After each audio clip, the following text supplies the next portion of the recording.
ये सब भगवान ने, नारद जी ने जब भक्ति से कहा, भक्ति को बड़ा ही शांति मिली, उनके सारे अंग पुष्ट हो गए। उसके बाद में वो उनसे कहने लगी, हे नारद जी, आप धन्य हैं और आपकी मुझ में निश्चल प्रीति है। मैं सदा आपके हृदय में निवास करूंगी। भक्ति देवी कह रही हैं, मैं सदा आपके हृदय में निवास करूंगी। जो व्यक्ति भगवान की भक्ति का प्रचार करने का प्रयास करता है, भक्ति देवी कहती, मैं सदा तेरे हृदय में निवास करूंगी, तेरे को नहीं छोड़ूंगी, क्योंकि तू मेरा है, तू मेरा पोषण कर रहा है। और क्या कह रहे हैं आखिर भगवान, कुछ ऐसा उपाय कीजिए कि मेरे दोनों ज्ञान वैराग्य पुत्र ये भी सचेत हो जाए। नारद जी ने क्षण भर विचार किया, क्या करे। नारद जी को बड़ी करुणा है उन पर। उन्होंने उनको हिलाया डुलाया, जगाया, उठो उठो, ज्ञानं प्रभुतां शीघ्रं रे वैराग्य प्रभुतां, हे ज्ञान उठो, हे वैराग्य उठो। उन्होंने उनके कान में वेद, उनके कान में अपना मुख लगा करके वेद वेदांत का उद्घोष किया और भगवान ने बहुत कुछ सुनाया, गीता पाठ किया, सब कुछ किया। लेकिन वो लोग जरा सा उठे और फिर ऐसा लगा बड़ी मेहनत लगी उनको उठने में, और फिर दूसरी तरफ लुढ़क गए। तो जरा सी जम्भाई ली, नेत्र उगाड़ करके जरा सा देखा भी नहीं, बस ये उनकी स्थिति हो गई। जब नारद जी ने ये देखा कोई उपाय उनके लिए काम नहीं कर रहा है, तो नारद जी बिल्कुल बहुत वो हो गए, क्या हो गए, बड़े निराश होने लगे। क्या करूं मैं, इनके लिए क्या उपाय करूं। तभी आकाशवाणी हुई और क्या कहा, हे नारद, तुम खेद मत करो, ये तुम्हारा जो उद्योग है ये निस्संदेह सफल होगा। इसके लिए, इनको जगाने के लिए, ज्ञान और वैराग्य को जगाने के तुम सत्कर्म करो। इतना कहकर आकाशवाणी मौन हो गई। अब नारद जी ने उनको वहीं छोड़ दिया। अब नारद जी विचार करने लगे क्या सत्कर्म किया जाए। वो तीर्थ गए, हर व्यक्ति से, जो कोई विद्वान दिखा उसे पूछा, पूरी घटना सुनाते, बोले मैं क्या सत्कर्म करूं। लेकिन लोग बात सुनते, बोलते अरे बाबा, जब नारद जी कोई समाधान नहीं कर सके तो हम कौन चीज है, हम क्या समाधान बताएंगे। किसी ने उनकी बात पे ध्यान नहीं दिया। इस प्रकार से घूमते घूमते नारद जी ने बताया कि मैं यहाँ पर आ गया विशालापुरी नगरी में, और सनकादि ऋषियों के पास में वो विराजमान होंगे। तथनकादि ऋषि ने कहा, अरे नारद, उन्होंने कहा कि आखिर आकाशवाणी ने कौन सा उपाय कहा, किस सत्कर्म के लिए कहा है। तब सनकादि ऋषियों ने कहा कि नारद, जो तुम्हारी समस्या है इसका समाधान तो पहले से ही रखा हुआ है। नारद ने कहा क्या तब समाधान है। नारद जी ने तो सोचा था मैं तप करूंगा, लेकिन तप के पहले ही फल मिल गया। तो सनकादि ऋषियों ने कहा कि इसके लिए आप लोगों को एक उपाय करना चाहिए, वो है श्रीमद् भागवत महापुराण का साप्ताहिक पारायण।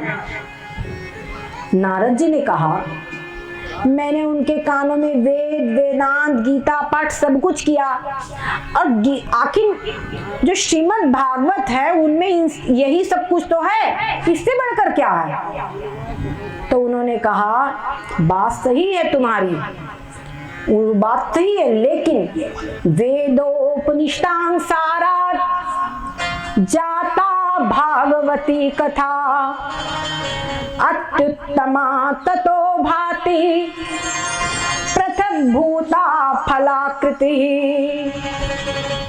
कहते हैं, देखो नारद, जैसे पेड़ होता है ना, पेड़ की, आम का पेड़ लो, उसकी पत्ती सूंघो तो उसमें भी आम की खुशबू आती है। उसका तना सुनो, उसकी छाल सुनो, टहनी सूंघो, उसकी गंध आती है। यानी जो आम का रस है उसके हर अंग में व्याप्त है। लेकिन जो स्वाद पके हुए फल में होता है वो स्वाद क्या पूरे अंगों में होता है? तो कह रहे हैं कि जो वेद और उपनिषद है इनके सार भाग से श्रीमद् भागवत बनी हुई हैं, और ये जो श्रीमद् भागवत महापुराण है ये वेद रूपी वृक्ष का पका हुआ फल है।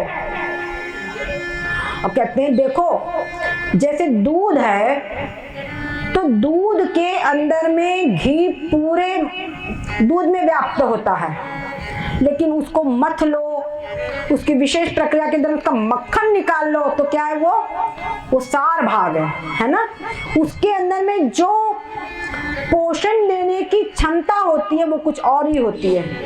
घी थोड़ा सा खा लो वो बहुत पोषण देगा। तो कह रहे हैं जिसको कोलेस्ट्रॉल तो घी मना कर दिया जाता है क्योंकि उसमें बहुत ज्यादा पोषण होता है। तो कहते हैं जिस प्रकार से जो श्रीमद् भागवत महापुराण है ये वेद और उपनिषदों का सार भाग है, वेद रूपी वृक्ष का पका हुआ फल है।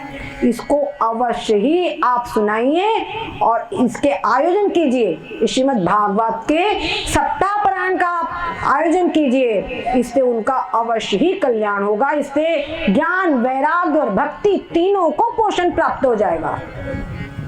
तब जब नारद जी ने ये बात सुनी तो बड़े ही प्रसन्न हुए और कहते हैं भाग्योदयेन बहुजन्म समर्जितेन सत्संगमं च लभते पुरुषो यदा वै अज्ञान हेतु कृत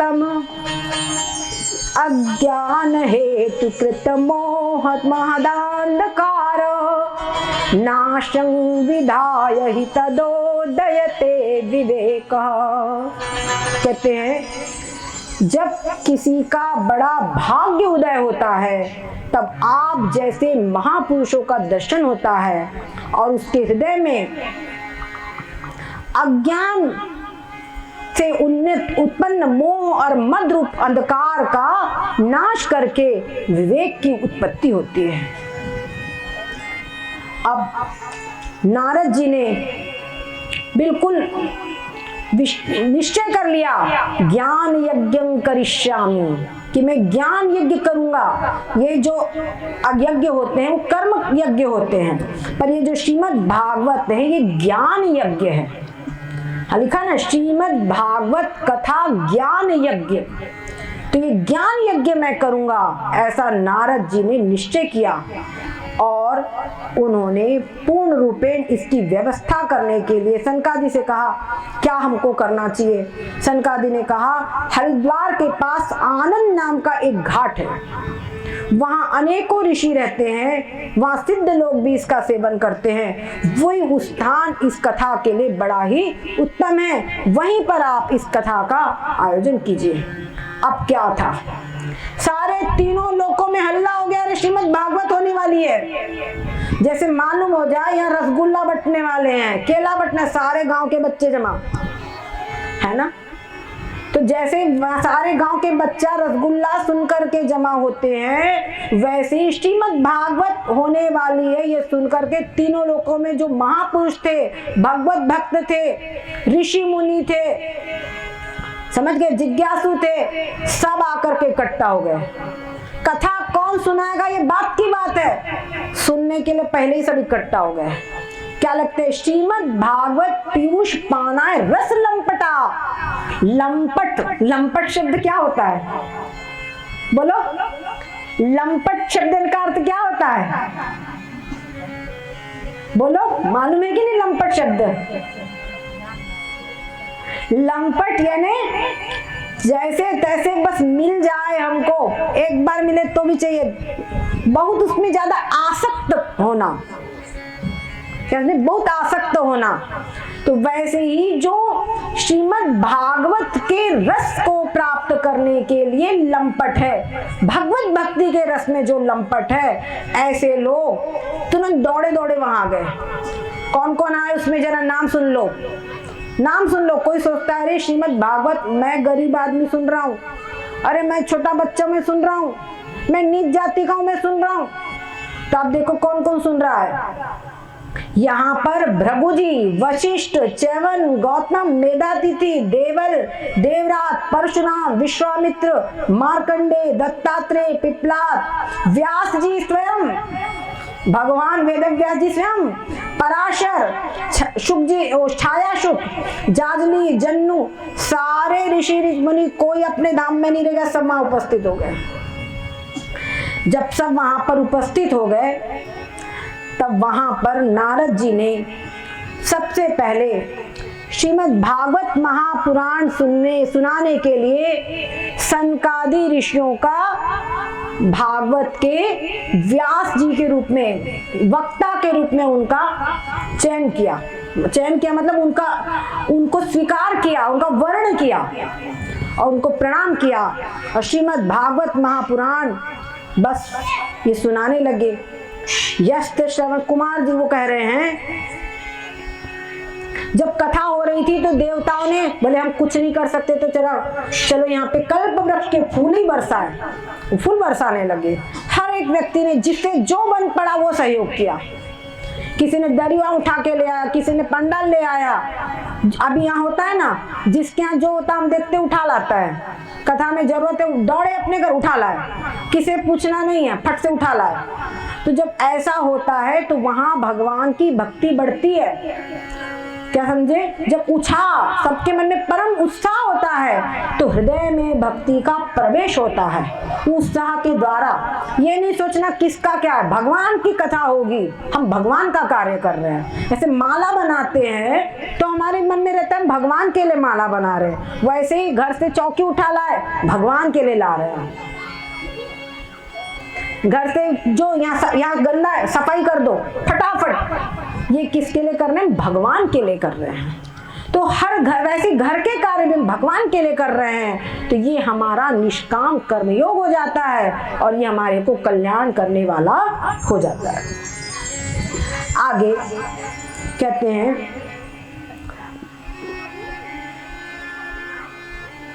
ये जो श्रीमद् भागवत महापुराण है इसमें 18,000 श्लोक है और 12 स्कंद है। क्या समझे? 18,000 श्लोक है और 12 स्कंद है। सुखदेव जी और राजा परीक्षित जी का ये संवाद है। इस कथा को पूर्ण रूपेण कहते हैं, भागवत शास्त्र पूर्ण रूपेण मुक्ति देने वाला है। एकं भागवतं शास्त्रं मुक्तिदानेन गर्जति, ये मुक्ति प्रदान करेगा, इस प्रकार से गर्जना कर रहा है। आगे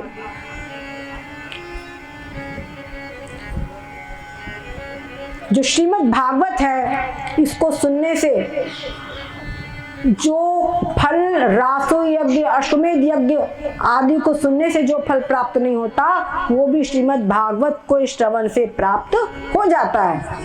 समझ गए ना? हम अश्वमेध यज्ञ नहीं कर सकते, हम रासो यज्ञ नहीं कर सकते, लेकिन श्रीमद् भागवत यज्ञ हम कर लिए तो बहुत बड़ा हमारा कोई पुण्य है। समझ लेना, कौन कौन दौड़ दौड़ के आए हैं कथा में सुन लीजिए। और साथ साथ में जहाँ भगवान की भक्ति होती है, भगवान की कथा होती है, अभी आपको मालूम होगा वहाँ साक्षात हरि विराजमान हो जाते हैं। अभी आएगा, देखना है, भगवान ने वरदान दिया है, अभी आएगा इसमें। तो जब भगवान श्री कृष्ण, अब बात हुई कि पूछा गया कि श्रीमद् भागवत महापुराण का महत्व इतना कैसे बढ़ गया, इतना कैसे बढ़ गया कि तुरंत मुक्ति देने वाला है?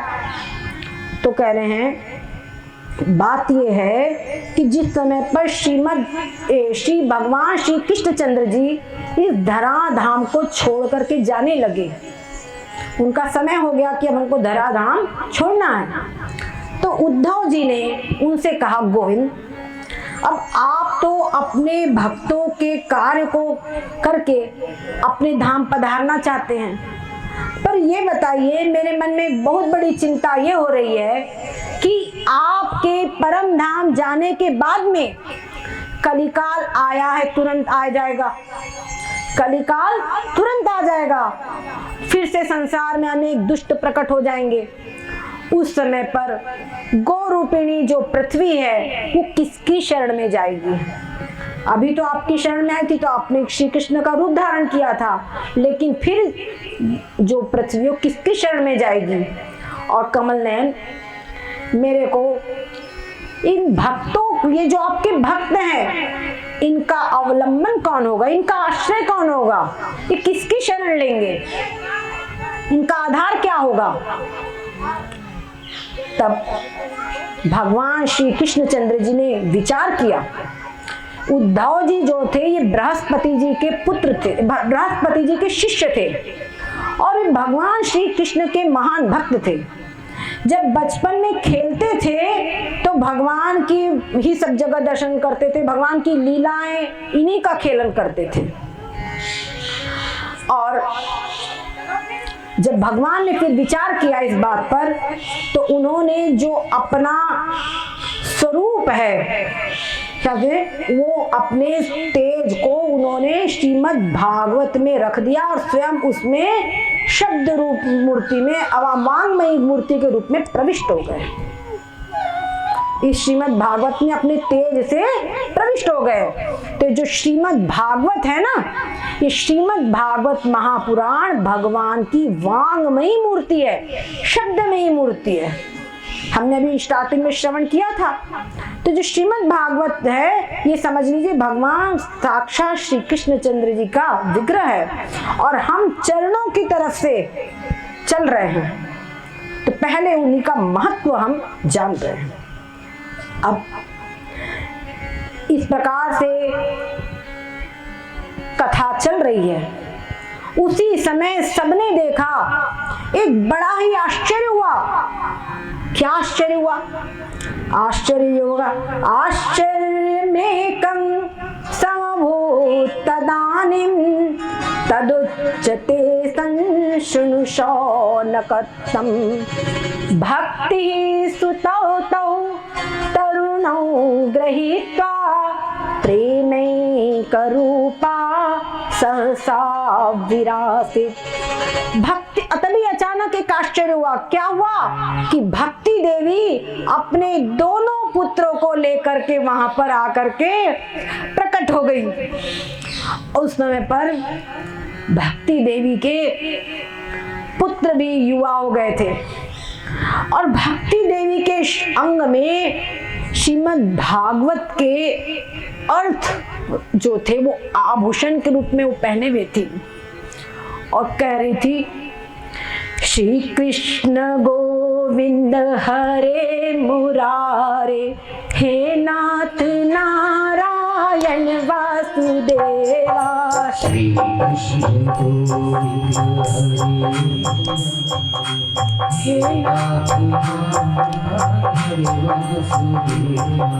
श्री कृष्ण गोविंद हरे मुरारे, हे नाथ नारायण वासुदेवा। श्री कृष्ण गोविंद हरे मुरारी, हे नाथ नारायण वासुदेवा। श्री कृष्ण गोविंद हरे मुरारी, हे नाथ नारायण वासुदेवा। श्री कृष्ण गोविंद हरे मुरारी, हे नाथ नारायण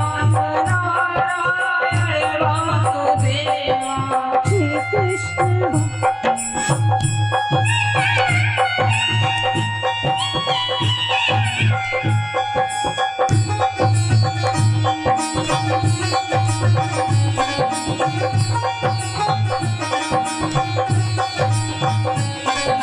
श्री कृष्ण गोविंद हरे मुरारे, हे नाथ नारायण वासुदेवा। श्री कृष्ण गोविंद हरे मुरारे,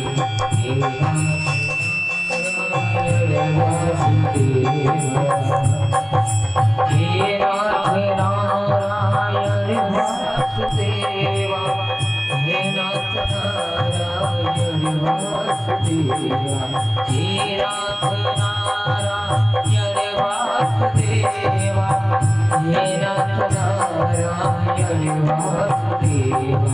श्री कृष्ण गोविंद हरे मुरारी,